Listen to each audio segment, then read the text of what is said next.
Recently, I went back and played through every old Call of Duty game, but while playing through all these games, I realized something. Nostalgia wasn't the only thing that made these games fun. Let me explain. Back then, there was sitting on a gold mine, a secret recipe that made these games truly unforgettable and made players fall in love with the series in the first place. A recipe that modern Call of Duties are failing to replicate to this day. With the multiplayer in Call of Duty 4, we spent a lot of time refining it. We had a team of guys working on it since day one. We had our multiplayer lead, Todd Alderman, who was in there. He got to cherry pick a team of all-stars with the goal of making the best multiplayer online game coming out this fall. There's a big market of different types of multiplayer games, and there are the games that are really social, there are the games that are really competitive, and we like to take those aspects, the best of those aspects, put them into one game and make something that everybody could play. The older Call of Duty games weren't bogged down by endless mechanics, microtransactions, endless customization, or complex menus. Remember the days when you could just jump into a match without needing to customize a dozen loadouts or master the battle pass? It was straightforward. You chose your weapon, your perks, and off you went. The gameplay loop was easy to understand, yet hard to master. But this accessibility made the game approachable for everyone, whether you were a seasoned veteran or a day one newcomer. But focused on what mattered: tight gameplay, well-designed maps, and balanced weaponry. There was a raw, straightforward appeal that kept players coming back match after match, day after day. The older Call of Duty titles had some of the most iconic maps in gaming history. Think about the classics like Shipment, Nuketown, Rust, just to name a few. These were overdone today, but there's a good reason for that. These maps were perfect for the games and pacing of these games at the time, but when copied and pasted into a more fast-paced Call of Duty, they don't hit the same. Take these two Shipment clips for example. This first clip is Call of Duty 4 Shipment, the very first game that Shipment was introduced, and it was made for a 1v1 cage match. It's just you against one other person. And now this is Modern Warfare 3 Shipment.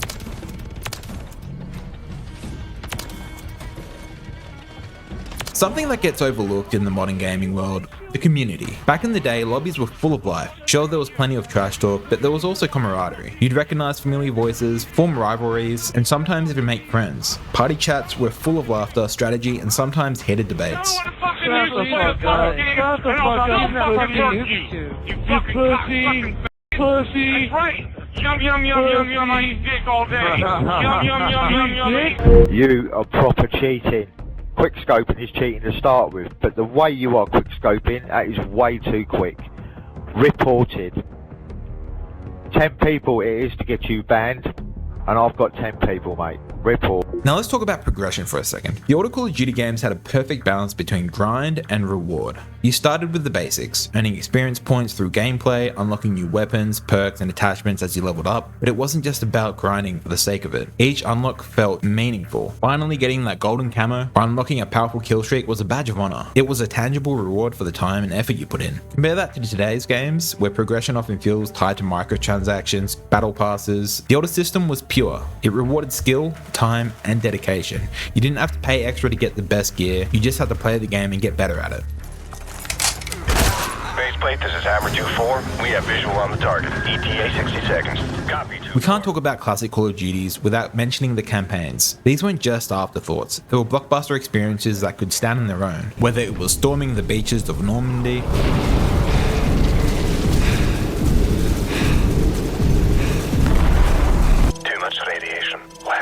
infiltrating Chernobyl to assassinate a target without being seen, wait for my mark, or engaging in covert operations during the Cold War.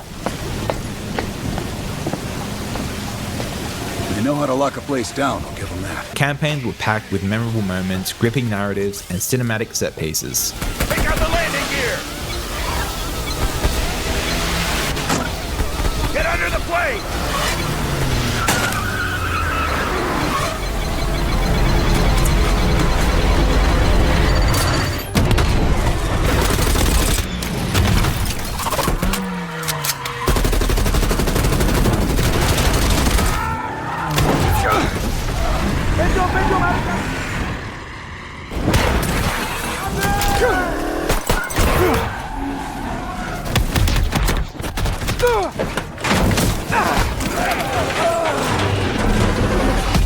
characters were unforgettable too. Who could forget Captain Price? What the hell kind of name is Soap, eh?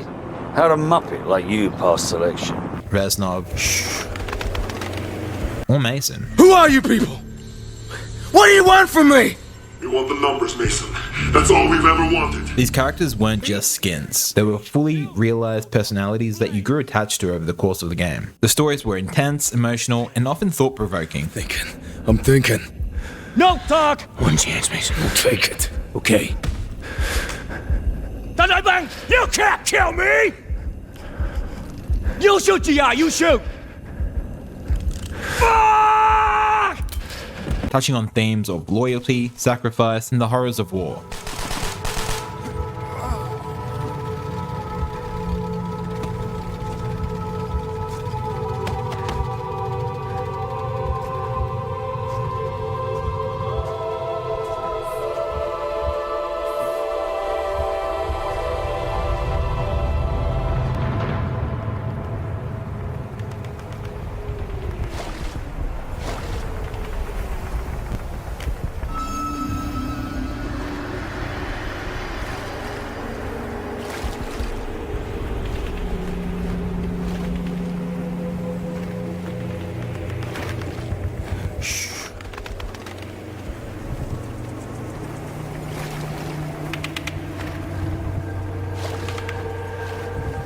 I need your help. One of the most defining features of Call of Duty was a kill streak system. Early on, it was a simple 3 kills for a UAV, 5 for an airstrike, 7 for a chopper, but as the series progressed, so did the complexity of the kill streaks. Who could forget the thrill of calling in a nuke in Modern Warfare 2?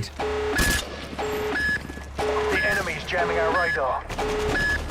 Tactical nuke incoming!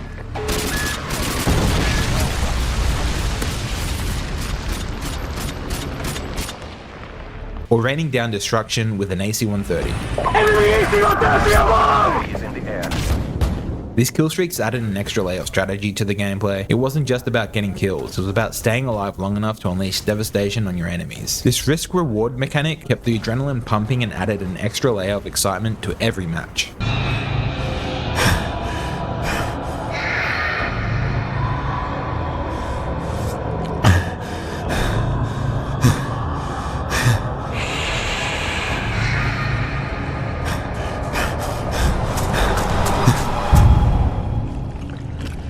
Can't forget about zombies. What started as a hidden mode in World at War for completing the campaign quickly became a phenomenon of its own. Zombies brought something different to the table, a cooperative experience that was equal parts terrifying and exhilarating. Surviving waves of undead with friends, discovering Easter eggs, and uncovering lore became an obsession for many players. The mode evolved over time, but with new maps being introduced, more complex strategies, unique weapons, and intricate stories, Zombies wasn't just a side mode, it was a game within a game, offering endless hours of content and a community of its own.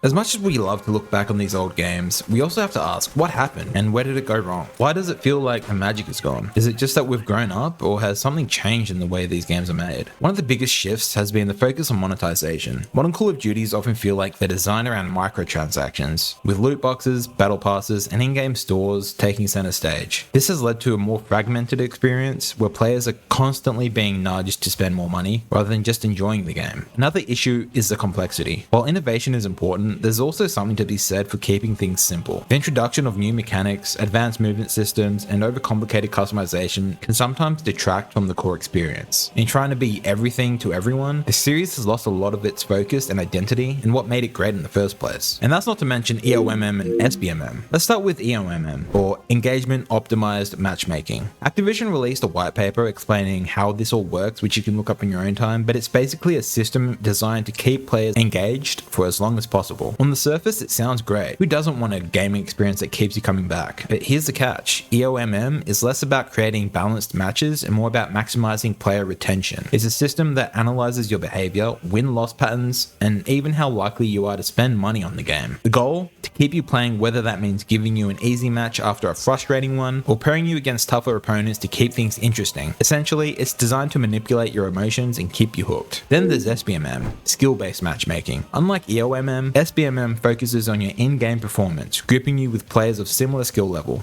This means that if you're consistently performing well, you'll be matched with tougher opponents, and vice versa. The idea is to create a balanced experience where every match feels competitive, but while this sounds fair on paper, it's led to a more frustrating experience. Why? Because for many players, the system turns every match into a high-stakes sweatfest, making it hard to just relax and enjoy the game after a long day at school or work. Modern Call of Duties literally have a ranked mode. You would think SBMM would only be enabled in that mode and that mode only, but it isn't. It's in the core game modes. Now let's compare this to how matchmaking used to work. In older Call of Duty titles, back in the day, matchmaking was far simpler. The system would group players together based on their connection quality and regional proximity, ensuring smooth gameplay with minimal lag. Skill wasn't a primary factor. You could be a seasoned veteran or a total newbie and end up in the same lobby. This mix of skill level meant every match was unpredictable. Sometimes you dominated and other times you got stomped. But that unpredictability was part of the fun. It made each match feel fresh and exciting. It created a sense of progression as you improved. So where does Call of Duty go from here? Can it recapture the magic of its golden years? Or has the series evolved too far? With newer games coming out, personally I think the franchise is on its way out, but with younger audiences picking up modern Call of Duties as their first Call of Duty game, with no older games to use as a point of reference, I can see them enjoying the series for what it is today, even if it's not as good as it used to be. Or maybe I'm just getting old.